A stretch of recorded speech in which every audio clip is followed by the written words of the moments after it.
இஸ்ரேலின் உள்நாட்டு உளவுத்துறையான ஷின் பெட்டின் தலைவர் ரோனன் பாரை நெதன்யாகுவின் அரசு பதவி நீக்கம் செய்ததை கண்டிக்கும் வகையில் ஆயிரக்கணக்கான இஸ்ரேலியர்கள் போராட்டங்களில் இறங்கியுள்ளனர். பெஞ்சமின் நெதன்யாகு தனது சுயநலத்திற்காக போர் நிறுத்த பேச்சுவார்த்தையை திசை திருப்பி உள்ளதாக ரோனன் பார் குற்றம் சாட்டிய நிலையில் அவர் நெதன்யாகுவின் அரசால் பதவி நீக்கம் செய்யப்பட்டார். இதனை கண்டிக்கும் வகையில் இஸ்ரேலின் பல இடங்களில் பிரம்மாண்ட போராட்டங்கள் நடைபெற்று வருகின்றன. டெல் அவிவில் நடந்த போராட்டத்தில் ஆயிரக்கணக்கான இஸ்ரேலியர்கள் பங்கு பெற்றனர். இஸ்ரேலுக்கு ஆபத்தான முதல் எதிரி பெஞ்சமின் நெதன்யாகுதான் என்றும் நெதன்யாகுவிற்கு இஸ்ரேல் நாட்டின் மீதும் குடிமக்களின் உயிர்கள் மீதும் அக்கறை இல்லை என்று போராட்டக்காரர்கள் குற்றம் சாட்டியுள்ளனர். எவ்வளவு ரத்தம் தான் சிந்துவது, இனியும் ரத்தத்தை சிந்த வேண்டாம், போரை உடனே நிறுத்துங்கள் என்று கோஷங்களையும் ஆர்ப்பாட்டக்காரர்கள் எழுப்பியுள்ளனர். இஸ்ரேலில் ஜனநாயகம் ஆபத்தில் இருப்பதாக 63% இஸ்ரேலியர்கள் கருத்து. இஸ்ரேலின் உள்நாட்டு உளவுத்துறையான ஷின் பெட்டின் தலைவர் ரோனன் பாரை நெதன்யாகுவின் அரசு பதவி நீக்கம் செய்யப்பட்ட பிறகு சேனல் 12 இஸ்ரேல் மக்களிடம் நடத்திய கருத்து கணிப்பில் 63% இஸ்ரேலியர்கள் இஸ்ரேல் ஜனநாயகம் ஆபத்தில் இருப்பதாக கூறியிருக்கின்றனர். 33% மட்டுமே இப்படியான ஒரு நிலை இல்லை என்று கூறியிருக்கின்றனர்.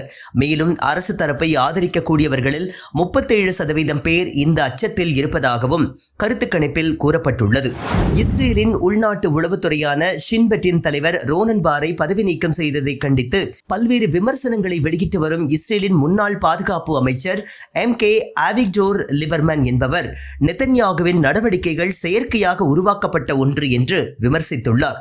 மேலும் எங்களிடம் டீப் ஸ்டேட் இல்லை, ஆனால் டீப் ஃபேக் பிரதமர் உள்ளார், அதாவது ஆழமான போலியான ஒரு பிரதமர் இஸ்ரேலை ஆள்வதாக லிபர்மேன் விமர்சித்துள்ளார். இஸ்ரேலை நோக்கி ஏமன் ஹவுதிகளின் 5வது ஏவுகணை முற்றிலும் செயல்பாடுகளை நிறுத்திய பென்குரியன் விமான நிலையம் இன்று ஞாயிறு காலை முதல் டெல் அவிவ் உள்ளிட்ட மத்திய இஸ்ரேல் முழுவதும் சைரன் சத்தங்கள் அலறியது. ஏமனில் இருந்து ஏவப்பட்ட 5வது ஏவுகணையே இதற்கு காரணம் என்று இஸ்ரேல் ஊடகங்கள் தெரிவித்துள்ளன. இந்த ஏவுகணையை இடைமறித்து அழித்து விட்டதாக இஸ்ரேல் தரப்பில் கூறப்பட்டுள்ளது. அமெரிக்கா இன்றும் ஏமனின் விமான நிலையம், துறைமுகங்கள் என பல இடங்களில் தாக்குதல் நடத்தி வரும் நிலையிலும் ஏமன் ஹவுதி படை இஸ்ரேல் மீது இந்த ஏவுகணை தாக்குதல்களை நடத்தியுள்ளது. முன்னதாக காசாவில் முழுமையான போர் நிறுத்தம் ஏற்படும் வரை பென்குரியன் விமான நிலையம் பாதுகாப்பாக இருக்காது என்று ஏமன் ஆயுதப்படை தெரிவித்திருந்தது குறிப்பிடத்தக்கது. பாலஸ்தீன ஆதரவு செயல்பாட்டாளர்களை ஒடுக்கும் ட்ரம்ப் நிர்வாகத்தை கண்டித்து போராட்டத்தில் இறங்கிய அமெரிக்க மாணவர்கள். கொலம்பியா பல்கலைக்கழக பட்டதாரியான முகமது கலீல் சமீபத்தில் அமெரிக்க அரசால் கைது செய்யப்பட்டார். கொலம்பியா பல்கலைக்கழகத்தில் நடைபெற்ற பாலஸ்தீன ஆதரவு போராட்டங்களில் இவர் கலந்து கொண்டதால் இவரை கைது செய்ததாக அமெரிக்க அரசு அறிவித்துள்ளது. முகமது கலீல் பெர்மனன்ட் ரெசிடென்சி வைத்திருந்தாலும் அமெரிக்க குடியுரிமை இல்லாதவர். அமெரிக்க குடியுரிமை உள்ளவர்களுக்கு இருக்கும் பேச்சுரிமை மற்றவர்களுக்கு கிடையாது என்று ட்ரம்ப் நிர்வாகம் கூறியிருக்கின்றது. அதேபோல இந்திய குடியுரிமை வைத்திருக்கும் ஜார்ஜ் டவுன் பல்கலைக்கழகத்தில் போர் மற்றும் அமைதிக்கான துறையில் முதுகலை பட்டம் பெற்ற பத்ர் கான் சூரியையும் அமெரிக்க அரசு கைது செய்து லூசியானாவில் உள்ள தடுப்பு காவல் முகாமிற்கு கொண்டு சென்றனர்.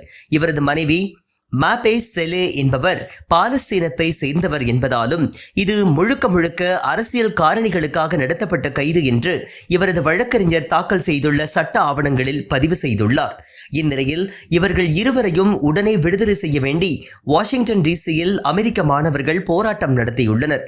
பாலஸ்தீன உரிமைக்காக குரல் கொடுப்பவர்களை ஒடுக்குவதற்காக இந்த கைதுகள் நிகழ்த்தப்பட்டதாக ஆர்ப்பாட்டக்காரர்கள் முழக்கம் எழுப்பியுள்ளனர். மேலும் லெபனானை சேர்ந்த மருத்துவரும் பிரவுன் யூனிவர்சிட்டியின் பேராசிரியையுமான ரஷா அலாவே தனது குடும்பத்தை பார்க்க லெபனானுக்கு சென்று திரும்பி வந்த வேளையில் பாஸ்டன்ஸ் லோகன் என்ற விமான நிலையத்தில் வைத்து கைது செய்யப்பட்டு நாடு கடத்தப்பட்டுள்ளார்.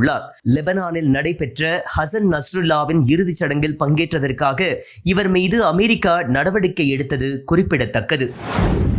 நிதியை பெற ட்ரம்ப் நிர்வாகத்தின் கோரிக்கைகளை ஏற்ற கொலம்பியா பல்கலைக்கழகம் பாலஸ்தீனத்திற்கு ஆதரவாக போராட்டம் நடத்தும் மாணவர்களை ஆன்டிசெமிட்டிக், யூதர்களுக்கு எதிரானவர்கள் என்று அழைத்து அவர்களை ட்ரம்ப் நிர்வாகம் ஒடுக்கி வருகின்றது. இதன் ஒரு பகுதியாக கொலம்பியா பல்கலைக்கழகத்திற்கு அமெரிக்க அரசு வழங்கி வந்த $400 மில்லியன் நிதியை ட்ரம்ப் நிர்வாகம் நிறுத்தி வைத்தது. மேலும் தான் முன்வைக்கும் கோரிக்கைகளை பல்கலைக்கழகம் ஏற்றால் மட்டுமே அந்த நிதி வழங்கப்படும் என்று கொலம்பியா பல்கலைக்கழகத்திற்கு அமெரிக்காவின் ட்ரம்ப் நிர்வாகம் கோரிக்கை விடுத்திருந்தது. இந்த நிதி நிறுத்தம் உயர்கல்வி படிக்கக்கூடிய பலரின் எதிர்காலத்தை கேள்விக்குறியாக்கியது, பலருக்கு வேலை இழப்பையும் ஏற்படுத்தியது. இதனால் ட்ரம்ப் நிர்வாகத்தின் கோரிக்கைகளை கொலம்பியா பல்கலைக்கழகம் ஏற்றுக்கொள்ள முடிவு செய்துள்ளது.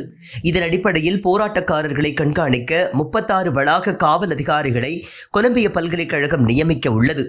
மேலும் பல்கலைக்கழகத்தில் உள்ள மத்திய கிழக்கு ஆய்வுத்துறை, தெற்காசியா மற்றும் ஆப்பிரிக்கா ஆய்வுத்துறை, பாலஸ்தீன ஆய்வுத்துறை ஆகிய படிப்பகங்களை கண்காணிக்க புதிய மூத்த துணைத் தலைவர் ஒருவரையும் நியமிக்கப்பட உள்ளார்.